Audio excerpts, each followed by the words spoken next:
Class 7th में हम इससे पहले सर्वनाम शब्द रूप प्रकरण भाग फर्स्ट पढ़ रहे थे।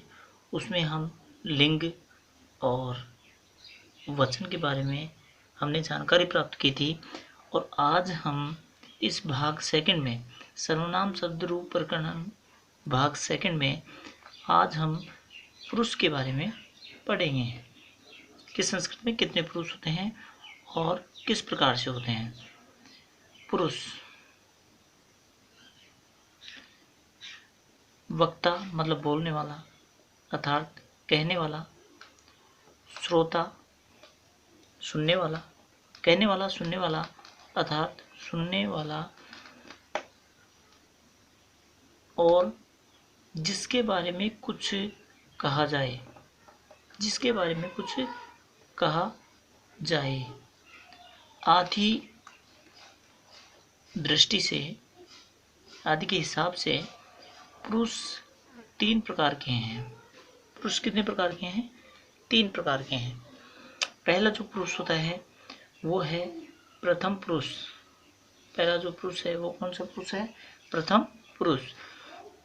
प्रथम पुरुष की डेफिनेशन आप देखेंगे कि जिसके बारे में कुछ कहा जाए अथवा जिसके बारे में कुछ कहा जाए अथवा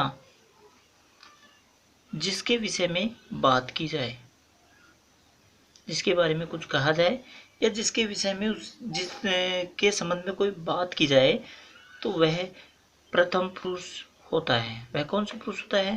प्रथम पुरुष होता है। जैसे स ग्रामम गच्छति, स ग्रामम गच्छति, तो यहाँ सह जो है वो प्रथम पुरुष पुल्लिंग और एक वचन है। स का मतलब वह होता है। इस सह का मतलब क्या होता है? वह। हम दूसरों की बातें कर रहे हैं, जिसके बारे में कह रहे हैं, तो वह जो है ये प्रथम पुरुष है और पुल्लिंग है और एक वचन है। इसी प्रकार जैसे सा पाठम पढ़ती, वह पाठ पढ़ती है, वह पाठ पढ़ती है, तो यहाँ सा प्रथम पुरुष है, स्त्रीलिंग है क्योंकि सा गया, स्त्रीलिंग के लिए आता है सा, और एक वचन है। तो वह पाठ पढ़ती है तो वह की संस्कृत सा होती है। तो यहाँ पर हम किसकी बात कर रहे हैं? दूसरों की बातें कर रहे हैं, तो यहाँ भी क्या है? प्रथम पुरुष है स में। तत् पुस्तकम अस्ति, तत् पुस्तकम अस्ति, यहाँ तत् प्रथम पुरुष है और तत् का मीन्स वह होता है, नपुंसक लिंग है और एक वचन है। कौन सा वचन है? एक वचन, क्योंकि हम ये तीनों जो शब्द लिए हैं यहाँ पर सभी एक वचन के लिए हैं। स भी एक वचन का है और सा भी एक वचन का है और तत् भी एक वचन का है। लेकिन स यहाँ पर पुल्लिंग का है वह, और सा वह स्त्रीलिंग का है, और तत् ये वह नपुंसकलिंग का है। तो ये क्या थे? प्रथम पुरुष। हम जिसके बारे में कुछ कहते हैं उसे प्रथम पुरुष कहते हैं। उसके बाद आता है नंबर मध्यम पुरुष का। सेकंड जो है वो है मध्यम पुरुष। जिससे बात की जाए, जिससे बात की जाए अर्थात श्रोता मतलब सुनने वाला मध्यम पुरुष होता है। जिसे बात की जाए, जिसे हम डायरेक्ट बात करते हैं, तो वहाँ पर कौन सा पुरुष होता है? वह मध्यम पुरुष कहलाता है। जैसे तुम यानी तुम होता है, युवाम मीन्स तुम दोनों, और यूयम मीन्स तुम सब। क्योंकि हम ये जो बातें हैं डायरेक्ट कर सकते हैं कि तुम कहाँ जा रहे हो, तुम दोनों कहाँ जा रहे हो, तुम सब कहाँ जा रहे हो, तुम सब कहाँ गए थे, तो हम इनसे डायरेक्ट बातें कर सकते हैं। तो ये कौन सा पुरुष है? मध्यम पुरुष है। जैसे एग्जाम्पल, तुम विद्यालय में गच्छसि, तुम विद्यालय जाते हो, तुम विद्यालय जाते हो। तो यहाँ तुम जो सर्वनाम है वो मध्यम पुरुष है और एक वचन है।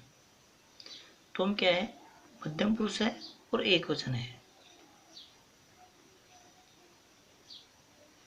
तुम यानी तुम, हम दूसरे को डायरेक्ट कह रहे हैं।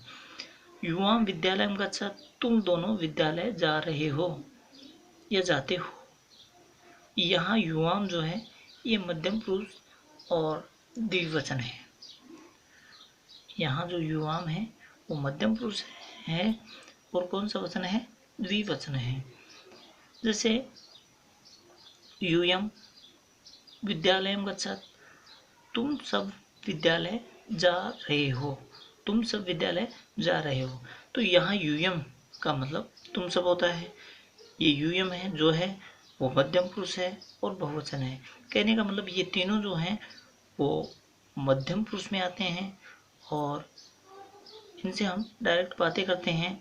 और इनके जो वचन हैं, जैसे एक के लिए त्वम आता है, दो के लिए युवाम आता है और बहुवचन के लिए आपको होता है, दो से अधिक के लिए आपको पता है, बहुत ज़्यादा के लिए यूयम आता है।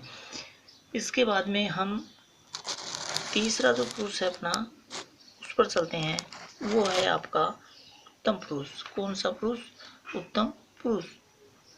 कौन सा पुरुष है, उत्तम पुरुष है। कहने वाला अर्थात जो बात कहता है वह उत्तम पुरुष होता है। उत्तम का वैसे ठीक भी होता है, लेकिन जो हमेशा स्वयं की बातें करता है, अपनी बातें करता है, वह कौन सा वचन है, कौन सा पुरुष है, वह हमेशा उत्तम पुरुष होता है। उत्तम का मतलब श्रेष्ठ भी होता है। तो एग्जाम्पल देखिए, जैसे मैं, और मैं को संस्कृत में अहम कहते हैं, हिंदी में मैं और संस्कृत में अहम। हम दोनों तो आवाम, हम सब हिंदी में, संस्कृत में वयम, मतलब मैं, हम दोनों, हम सब। ये क्या है, उत्तम पुरुष के एग्जाम्पल है। जैसे अहम नगरम गच्छामि, अहम नगरम गच्छामि। तो यहाँ अहम जो है उत्तम पुरुष है और उत्तम पुरुष का क्या है, एक वचन है, क्योंकि ये मैं ओनली एक के लिए है तो एक वचन है, और आप होता है स्वयं की बातें कर रहा है तो कौन सा पुरुष है, उत्तम पुरुष है। आवाम नगरम गच्छावह, यहाँ आवाम, आवाम का मतलब होता है हम दोनों। उत्तम पुरुष है, स्वयं की बातें कर रहा है, और वचन कौन सा होना चाहिए, हम दोनों हैं तो आपको पता है दो के लिए द्विवचन होता है। कौन सा वचन, द्विवचनम। जैसे वयम नगरम गच्छामि, वयम नगरम गच्छामि। तो यहाँ वयम, वयम का मतलब आपको पता है हम सब होता है, उत्तम पुरुष है क्योंकि स्वयं की बातें कर रहा है, और हम सब हैं तो वचन भी आपको पता है कि दो से ज़्यादा हैं तो कौन सा वचन होगा, बहुवचनम। कौन सा वचनम, बहुवचनम। अब इन सर्वनाम शब्दों को अगर हम डायरेक्ट याद करते हैं, इन सर्वनाम शब्दों को हम अगर डायरेक्ट याद करते हैं तो सबसे पहले ऊपर लिखेंगे एक वचनम, द्विवचनम और ये बहुवचनम। मतलब ये एक वाली लाइन है, एक के लिए तीनों शब्द प्रयुक्त होते हैं, द्विवचन का मतलब ये दो के लिए प्रयुक्त होते हैं, और ये बहुवचन के लिए प्रयुक्त होते हैं। जैसे प्रथम पुरुष में से वह आता है, तव वे दोनों आता है, ते वे सब आता है, वह वे दोनों वे सब। कौन सा पुरुष, प्रथम पुरुष डायरेक्ट लेते हैं तो मध्यम पुरुष त्वम है, तुम या तुम होता है, युवाम है तुम दोनों है, यूयम तुम सब, तुम दोनों तुम सब। इसके बाद उत्तम पुरुष है, उत्तम पुरुष मैं, हम दोनों और हम सब। तो ये आपका डायरेक्ट था, ठीक है। ये था आपका सर्वनाम शब्द रूप प्रकरण सेकंड।